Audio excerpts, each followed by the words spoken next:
നമസ്കാരം. എല്ലാവർക്കും ഈശ്വരാനുഗ്രഹം കിട്ടട്ടെ എന്ന് പ്രാർത്ഥിച്ചുകൊണ്ട് എല്ലാവരെയും ഞാൻ ഈ വീഡിയോയിലേക്ക് സ്വാഗതം ചെയ്യുന്നു. ഞാൻ ഇന്ന് പറയുന്ന വിഷയം രേവതി നക്ഷത്രക്കാർ കഴിഞ്ഞ ജന്മത്തിൽ ആരായിരുന്നു എന്നതാണ് ഈ വീഡിയോയിൽ ഞാൻ പറയുന്നത്.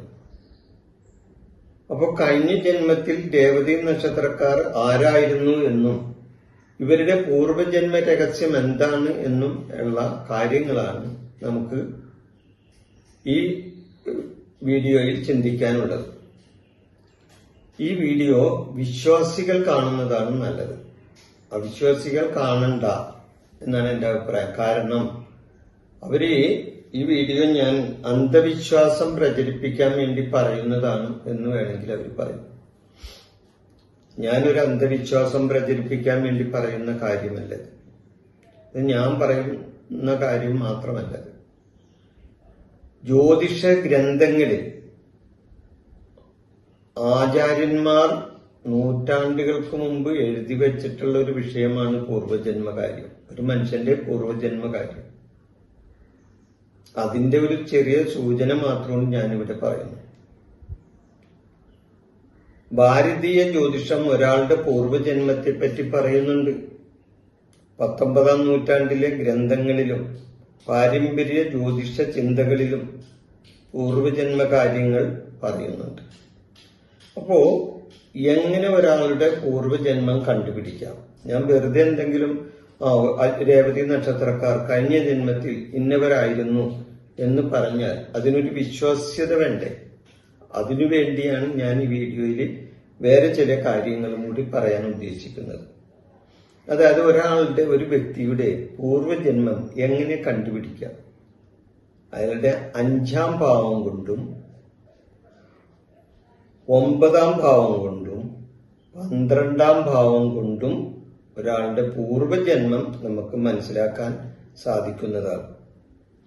അപ്പൊ ഈ വീഡിയോയിൽ പറയുന്നത് രേവതി നക്ഷത്രക്കാരുടെ ഒരു സാമാന്യമായ ഒരു മുൻജന്മ കാര്യങ്ങളാണ് ഇവിടെ പറയുന്നത്. ഇത് ഓരോ വ്യക്തിക്കും വ്യത്യസ്തമായിരിക്കും. കാരണം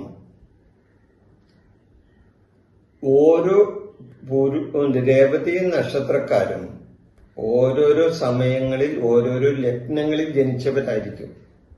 അങ്ങനെ വെച്ച് നോക്കുമ്പോൾ ഇവരുടെ ഗ്രഹനിലകളിൽ 5-ാം ഭാവവും 9-ാം ഭാവവും 12-ാം ഭാവവും ഒക്കെ വ്യത്യസ്തമായിരിക്കും.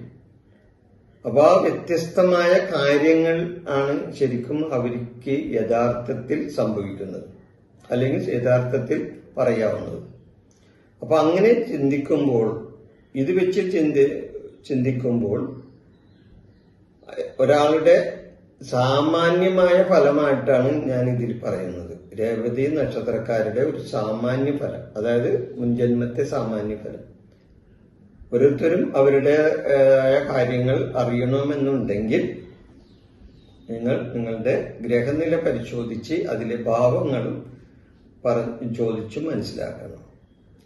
ഒരു വ്യക്തിയുടെ ജാതകത്തിലെ ഗ്രഹനിലകളിൽ പ്രത്യേകിച്ച് വേടത്തിന്റെയും കേതുവിന്റെയൊക്കെ സ്ഥാനം കൂടി നോക്കിയാലേ അത് പൂർണ്ണമാവുകയുള്ളൂ.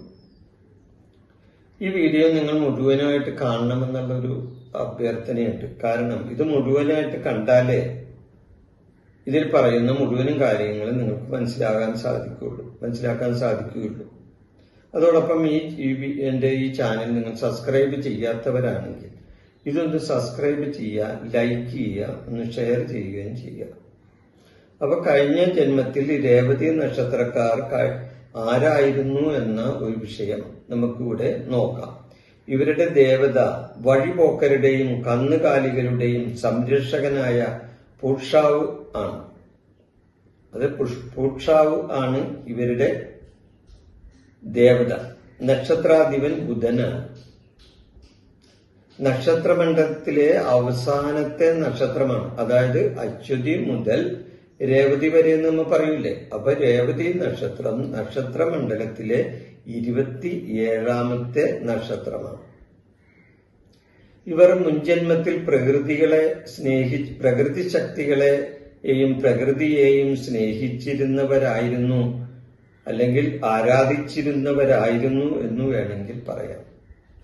ഇവരുടെ 5-ാം ഭാവം കൊണ്ട്, അതായത് കർക്കടകം രാശി 5-ാം ഭാവം കൊണ്ട് ചിന്തിച്ചാൽ ഇവർ ദയാലുക്കളും മറ്റുള്ളവരെ സഹായിച്ചിരുന്നവരും അവർക്ക് അന്നം കൊടുത്തും അഭയം കൊടുത്തും സംരക്ഷിച്ചിരുന്നവരായിരുന്നു എന്നും അങ്ങനെ പുണ്യം ചെയ്ത പ്രവർത്തികൾ ചെയ്തവരായിരുന്നു എന്നും ഇവരെ പറ്റി നമുക്ക് പറയാൻ പറ്റും.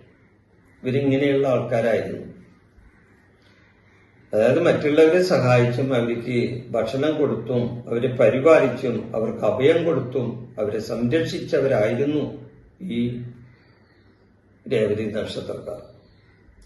ഇവരുടെ 9-ാം ഭാവം കൊണ്ട് ചിന്തിച്ചാൽ അത് വൃശ്ചികം രാശിയാണ്. ഇവർ അന്യരെ സഹായിച്ചിരുന്നവരും ഈശ്വരനിൽ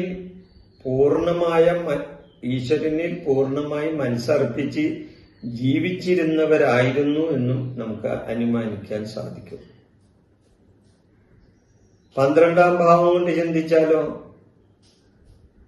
12-ാം ഭാവം കൊണ്ട് ചിന്തിച്ചാൽ കഴിഞ്ഞ ജന്മത്തിന്റെ അവസാന കാലത്ത് ജീവിതത്തിൽ ചില മാറ്റങ്ങൾ വരുത്തി മോക്ഷം ആഗ്രഹിച്ച് ജീവിച്ചിരുന്നവരായിരുന്നു എന്നും ഇവരെ കരുതാവുന്നതാണ്.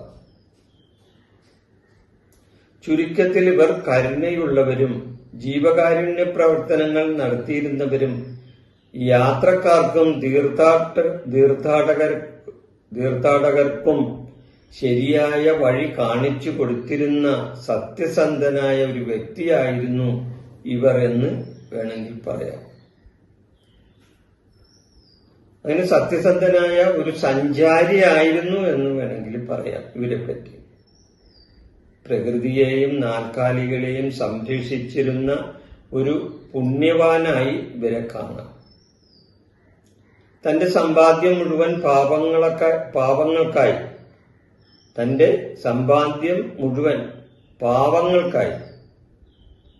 പാവങ്ങൾക്കായി ചെലവഴിച്ച ഒരു ഉദാരമതിയായ വ്യക്തിയായിരുന്നു എന്ന് നമുക്ക് ഈ രേവതി നക്ഷത്രക്കാരെ പറ്റി പറയാൻ സാധിക്കും.